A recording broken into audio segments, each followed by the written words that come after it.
celebrating the power of possibility. I'm Dr. Rosanne Barker, and I believe anything is possible.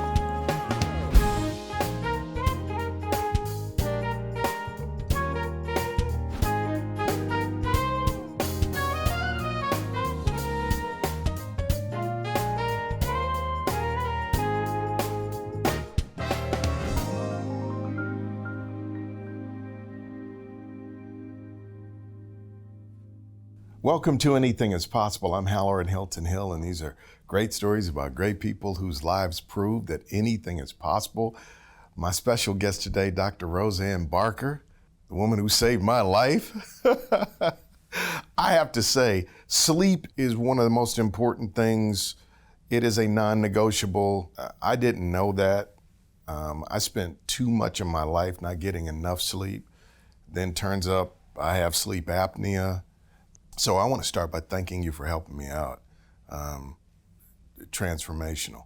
Well, you're very welcome. I mean, it's always something that I consider a pleasure and an honor, and as we try to do every day is change lives, but also save them too. Yeah, well, thank you for saving mine. Welcome to Anything is You're Possible. Where does your story start? Well, it starts in small town Indiana, about 1,000 people. So it was a good childhood, very, very safe. We weren't latchkey children because we got off the school bus and the house wasn't locked. We just walked in. And school and church, and I think, family and friends. And it was a really good environment. You'd walk from school to, say, Brownies at the Presbyterian Church and on up to my parents' office in the middle of the one-block town, past the Carnegie Library, which we were extremely blessed to have. That was a big part of my life, books and learning. And that's where it all started. And I look back at it as a good experience, a good beginning. You said you walked to your parents' office. What did they do? My father had an HVAC business. It wasn't called that then, but yeah, heating, air conditioning, sheet metal, and I played in the shop growing up and hung out there in the summer. And my mom had a hair salon that was next door or separate part of the time. And then later she worked for him and had other jobs too. But that's what they did. So what was the spark for you? When did you decide what you wanted to do with your life? I was maybe not the typical little girl growing up in a small town. I think it's gifts, it's God, and I always just had big dreams, Halloran. I wanted to be an astronaut by 4th grade. Really? Yes, and I was a voracious reader. Just stacks of books. If I wasn't doing my chores or doing other things, I was reading a book. And so that was really a godsend. I guess a lifelong learner. You would know about that. I do. You would know about that. And so it was all of those things. And, disappointed I couldn't have homework in 2nd grade. It was just, I think it was, a godsend that I had not so much ambition, but I did have goals. I had an after-school schedule for myself in 2nd grade. Every 15 minutes. You had to schedule out? Yes, and it was things I was trying to accomplish. My practice piano, and then get the dinner table set. Before it was all these activities. Snack was built in. It was very. I don't think I'm that disciplined now. Where do you think that came from? First of all, 2 things. One is just the space and freedom to dream and to think big. Who kind of fed that and what created that? And then where did this desire for structure, goal setting, where'd that come from? The second part, I'm really not quite sure. It was really just, I think it was really just in me. I think there were a lot of inspirational people, to thank along the way. And it's just little things. I don't think we realize every day the little things we say that may touch someone and continue to create a spark in them. It was the Methodist preacher. What were some of the things that were said to you? Yeah, the Methodist preacher always said, "You're a sharp cookie. You're a sharp cookie." That's what he always said to me. Just teachers, I think that were encouraging. I think the big drive that was the original spark, but I just totally blew it off, was sophomore in high school. And Coach Bill Irwin, who was the men's assistant basketball, the B team coach as it was called then, and he taught history and things, and one day he said to me, you should be a doctor. And I'm like, I'm not that smart. I could never do that. So that was just tucked away. But he said that, and it never really went away. And so I think those were two that come to mind. I think opportunities, lots of words of wisdom too. I was president of library club in high school. So I was chosen. It was wonderful. I had a key to a public building before I could drive. I was the assistant librarian at that Carnegie Library. So the librarian, Mrs. Brigadier, had never had children. And she was full of wisdom, though, about it, and things that still hold true in a way today. And, words of wisdom, but she was very encouraging, too, I think, just in character building.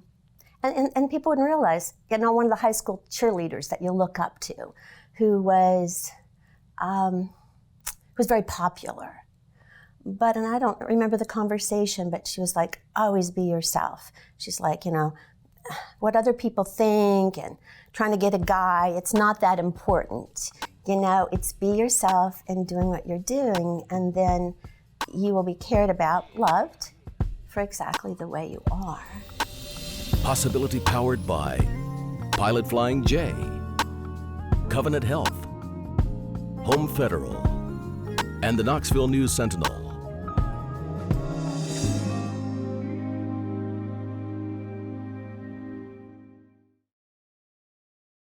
So this astronaut decides what?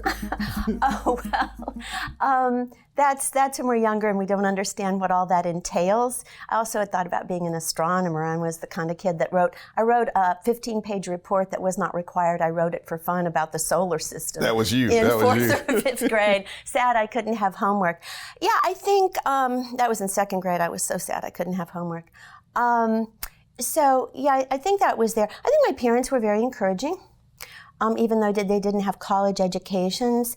My father was an advocate, even for women. Use the gifts you have. Some of my high school friends, their parents were not. You got to stay on the farm. You got to milk cows, literally.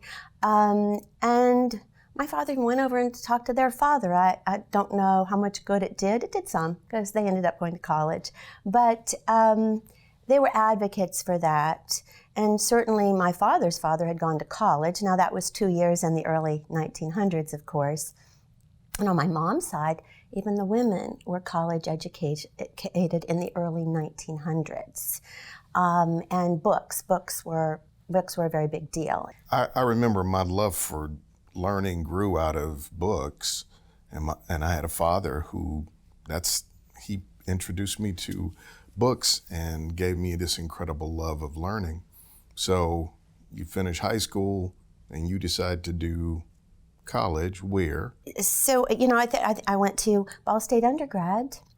They had a wonderful bachelor's nursing program, and I started there, but by the sophomore year, when we did start into the nursing classes, I realized it just wasn't a depth that was satisfactory. So, doors open, doors close, and at that point I'm like, well, maybe I should give actual med school a shot. Which you did. Which I did. Where'd you end up going to med school? Indiana University. So the med school's in Indianapolis. So first year I did at Ball State because it is one of the largest medical schools in the country. It was the only one in Indiana. So our class graduated over 300 students. So the first year they have to divide us out so you can do gross anatomy in smaller groups, 20 to 30. So I did the first year. It was still in Muncie, Indiana, on the Ball State campus. And then I was in Indianapolis for 3 years, medical school. So I've been a doctor 42 years this year, Howard. Wow. 42. Where do they go? 42 years. So you're moving from Ball State to Indiana, the University of Indiana. You are in med school, and you made it. Big time. Made it, yes. Along the way, Absolutely. though, you have to figure out your lane of specialty. How did you figure out what you wanted to do? I think it's really just sampling, and when I talk to young people trying to decide, within healthcare what they want to do, it's really kind of sampling and growing and understand what appeals to you. My basic training is in neurology, and then before I super specialized into sleep and so forth. But if you told me my first year of med school when I was doing neuroanatomy, the brain is so complicated that I would end up being a neurologist, I would have said, no way.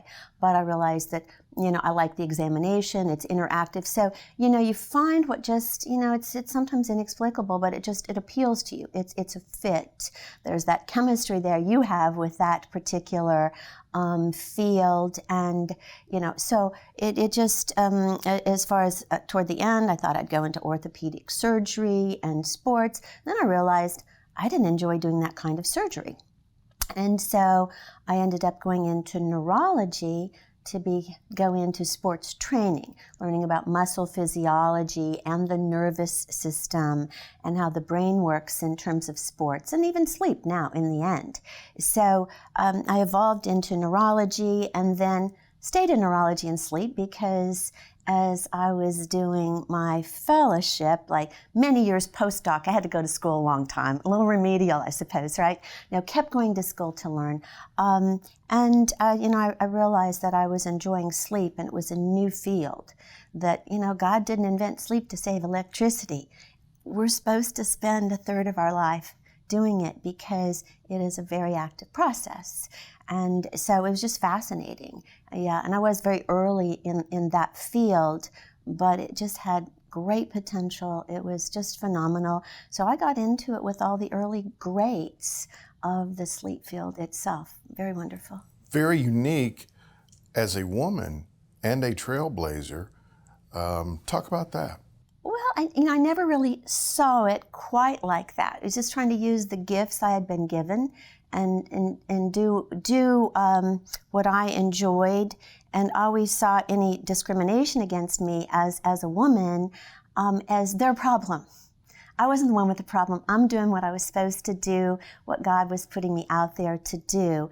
And so I just let it roll off. But yeah, we're often singled out. In medical school, we were about 25% of the class. When I came here, though, we were well received. People were just unfamiliar. I think, but we were about probably 10% of the physicians in this area when I came here. But I think we were very well received if we did our work well, if we were good physicians. I think very fair and very well received. But yeah, singled out in medical school for extra tasks that were ridiculous. I was very small, and I'd often be singled out to do some of the very heaviest jobs, which made it take longer and was not always great for the patient care. But it's all right. We got through it, and we did it, and it wasn't my problem. It was theirs, and it was often really some older physicians that were a lot more biased, I would have to say, but it wasn't my problem, it was their problem. Yeah, it's wonderful to have that perspective on possibility. Like, I have something that I'm here to do, that I'm supposed to do. Whatever you think about what I'm supposed to do is what you think. What I'm doing is what I know, and I'm going to go with what I know over what you think. Yes. Now, you have a daughter that is a physician. That's right.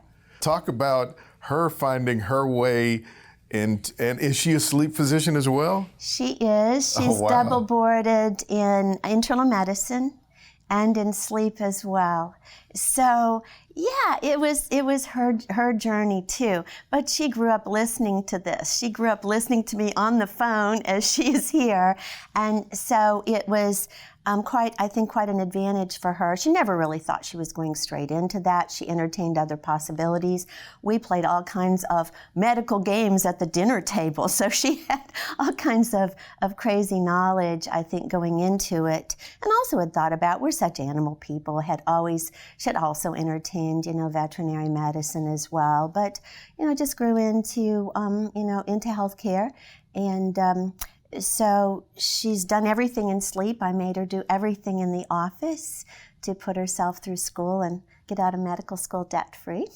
So that was an advantage. But she's wonderful. God gave me just one good one, and I tried not to mess her up, Halloran, because she popped out great. Is she practicing with you, or will she practice with you? I wish. She is. She's very happy. She did her sleep fellowship at WashU in St. Louis and stayed there. So she and her husband are very, very happy there. And they've really enjoyed the St. Louis area. So she is working there in a practice that's part internal medicine and then part sleep. So she's enjoying doing both. She likes to kind of do the general things and then do sleep as well. So yeah, I'm happy for them doing what she wants to do there too, doing her thing. So that's been good.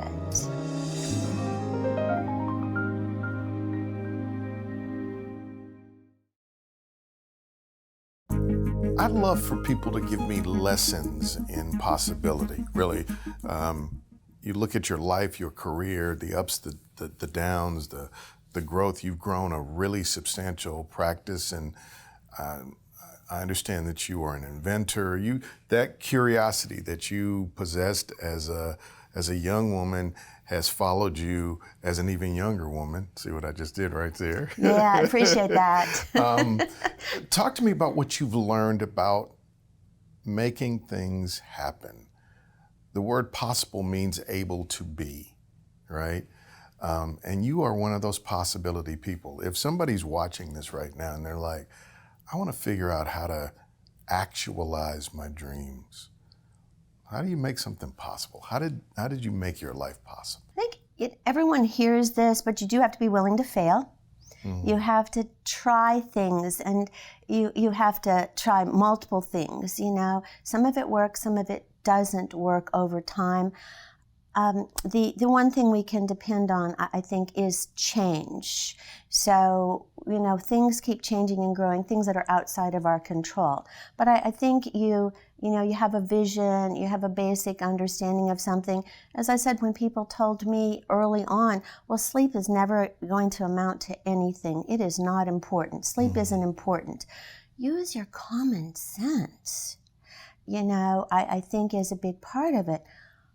I would say, yes, sir. They were often, again, older physicians. And I'd say, yes, sir, thank you so much. But then I just kept on going. Again, not letting someone discourage me. There were certainly many people that were very, very encouraging.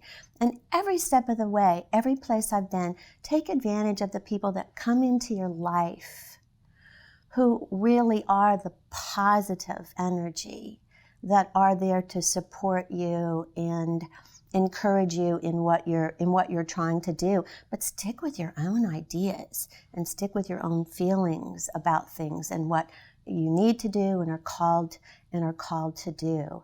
And you know, keep trying to make that better. And I think hopefully focus on what other people need you to be sharing and doing for them as well.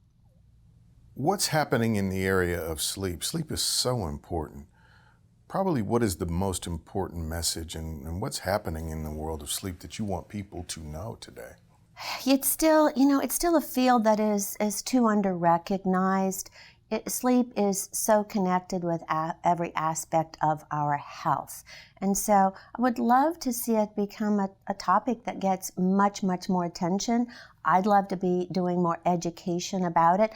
I do it one-on-one, all day long, because as we treat patients, well, you've gone out and saved other lives. And of course, you have a marvelous platform to do so, and you do that, you get that, and it's great. But every single person that comes into my life, one of my patients, I always spend time educating them, and they do go out and save friends and families. So everything is on a one-on-one basis, but I'd love to see it get more attention on a larger scale nationally, because it would save so many lives and change lives for the better too. I'll say this about you. I think one of the things that I find remarkable about you and your work is the excellence that underlies everything you do. You do what you do well. Seeing you at your practice working with patients, I've seen the team that you've assembled and that you lead.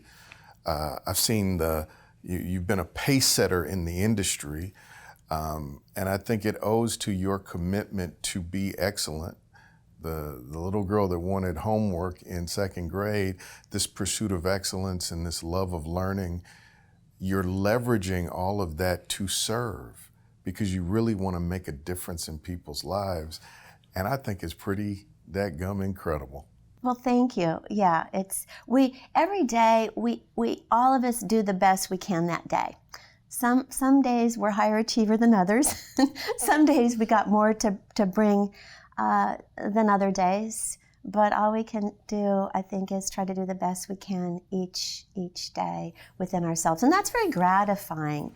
I think individually, it's not always about somebody else thanking us. We know, I think, if we did it right, we know if we shined our mirror that day, the best we can do. And the years go by so quickly, the hours, the days, the weeks, and months, and trying to make each one count the best we can that day. But thank you, Howard. You are making them count, and you are saving lives, but also you're a shining example of what's possible.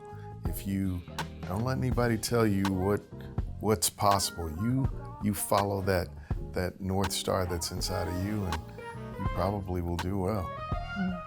Thank you for being here today. Thank you so much. Such a pleasure.